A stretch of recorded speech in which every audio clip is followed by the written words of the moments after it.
IKEA's comeback, designed for sustainability. What happens when a global giant begins to crack under pressure? When a brand that shaped the way we live, famous for its stylish, affordable furniture and revolutionary designs, teeters on the brink of collapse.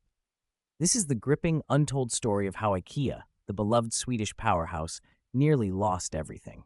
From financial turmoil and shifting consumer demands to mounting criticism over sustainability, the company faced a crisis that could have spelled the end. But instead of fading into obscurity, IKEA embarked on a bold transformation, one that would redefine not only its own future, but the entire industry. Through groundbreaking innovation and a relentless commitment to sustainability, they engineered one of the greatest corporate comebacks of our time.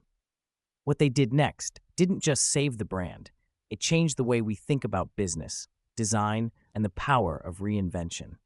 Stay with us because this story just might inspire you to see challenges, not as endings, but as new beginnings.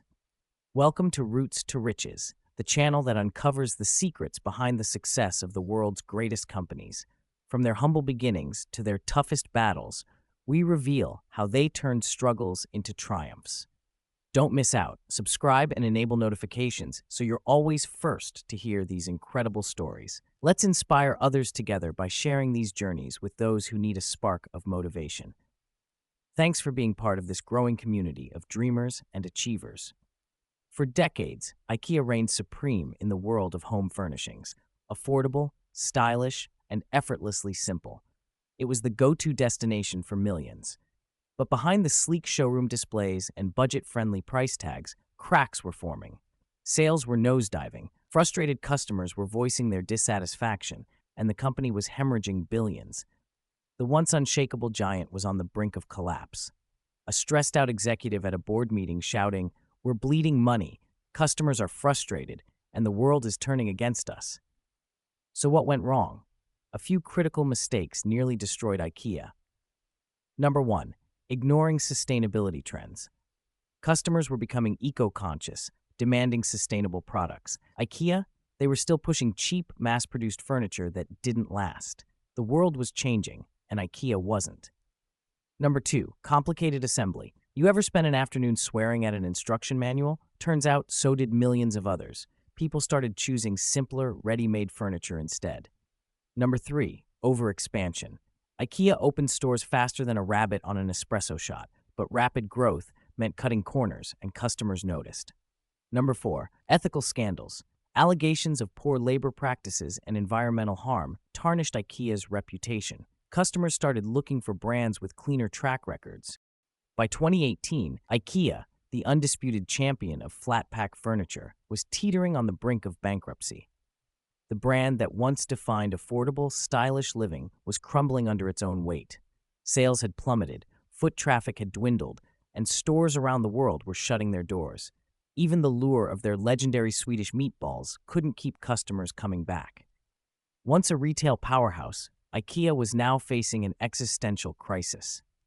Was this the end of an era, or could the furniture giant find a way to rebuild itself from the ground up? Then came Jesper Brodin, the man who refused to let IKEA fade into nostalgia as just another remember when brand.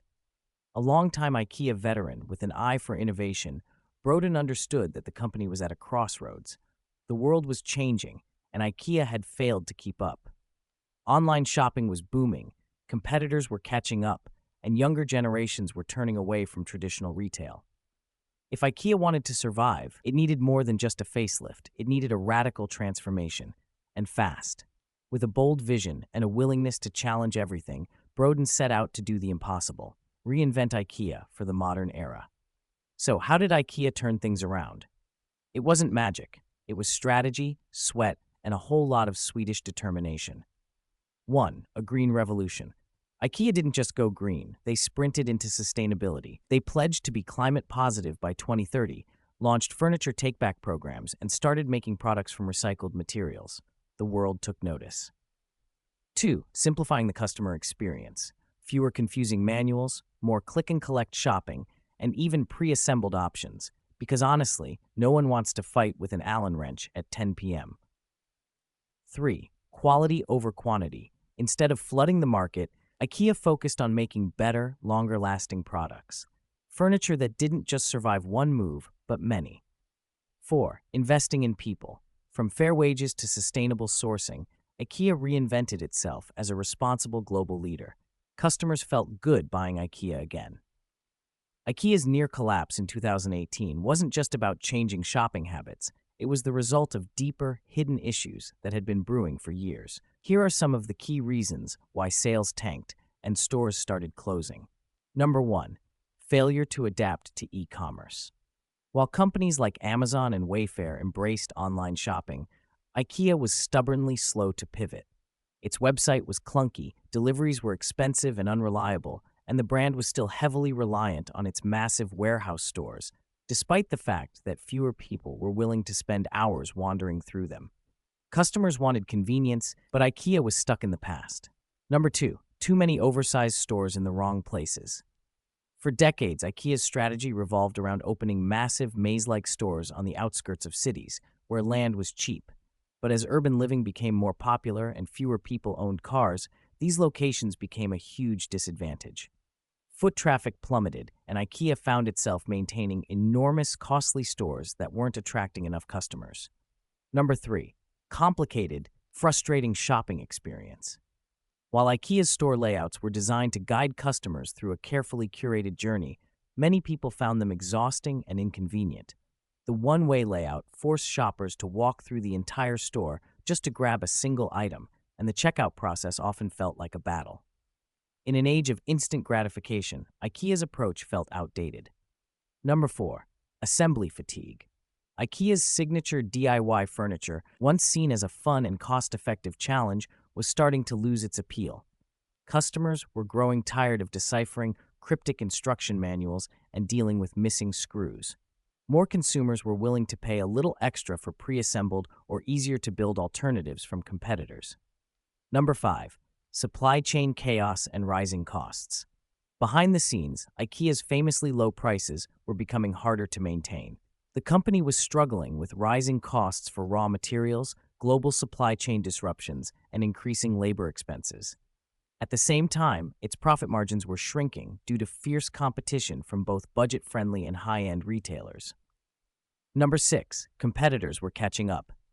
IKEA had dominated the affordable furniture market for decades, but by 2018, competitors had learned how to play the game. Companies like Wayfair, West Elm, and even budget-friendly brands from Walmart and Target were offering stylish furniture with easier shipping options and better customer experiences. IKEA was no longer the only name in the game. All of these factors combined to create a perfect storm. IKEA, once an unstoppable giant, was suddenly on the brink of disaster. But this crisis would become the turning point that forced the company to reinvent itself or risk fading into obscurity. So, what can we learn from IKEA's near failure and epic comeback? Maybe you're facing your own struggles, a failing business, a career setback, or a personal challenge. Remember this: failure isn't the end, it's a detour. Like putting together an IKEA bookshelf, success takes patience, persistence, and sometimes a few extra screws. IKEA's story isn't just about furniture. It's about resilience, reinvention, and the courage to adapt when the world demands it. If they can come back from the brink, so can you. So the next time you see an IKEA store, remember, it's more than a place for affordable furniture and surprisingly good meatballs. It's proof that no matter how far you fall, with the right mindset and strategy, a comeback is always possible. If you love stories like this that inspire and motivate, hit that subscribe button. And remember, success isn't about never falling, it's about always getting back up. And hey, don't leave just yet. Check out the videos on the side. You won't want to miss what's next. Let's keep growing together.